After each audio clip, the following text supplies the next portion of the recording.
এই যে ধান ভাঙিয়ে নিয়ে আসলাম, চাল করে নিয়ে আসলাম। এখন যেহেতু চাল করা হয়ে গেছে, এখন আমি চালগুলো উড়িয়ে নিচ্ছি। আসসালামু আলাইকুম, সবাই কেমন আছেন? আশা করি ভালো আছেন। আর যেহেতু ধানের সিজন, ধানের কাজ তো করতেই হবে, যেহেতু গ্রামের মানুষ আমরা এখন। আমার কিন্তু ধানের কাজ শেষ হয়নি, আর যেহেতু ফার্স্ট ধানের চাল করা শুরু করে দিয়েছি, এগুলা শেষ হলে আবার চলে আসবে ধান। এই ধানগুলো চলে আসছে আগে, তার জন্য এইগুলো শুকায়া ভাঙায় নিছি। আর এই যে কিছুটা ফ্যান দিয়ে বাতাস লাগিয়ে চালের কুড়াটা আলাদা করে নিতেছি, তখন ঝাড়তে খুবই সুবিধা হবে। আর আমার মতন কে কে এমন করেন যে আগে কুড়াটা বাতাসে উড়িয়ে তারপর ঝেড়ে নেন? আর এই যে আমার সোনামণি, লক্ষ্মী সোনামণি কাজ করতেছে।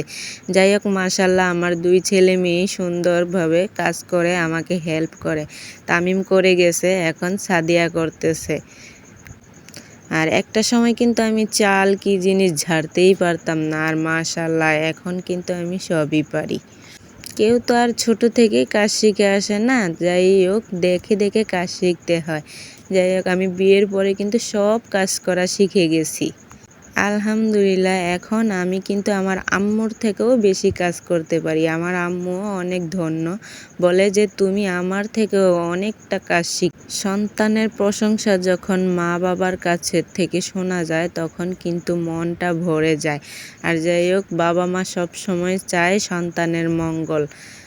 আর দোয়া করি পৃথিবীর সকল বাবা মা ভালো থাকুক।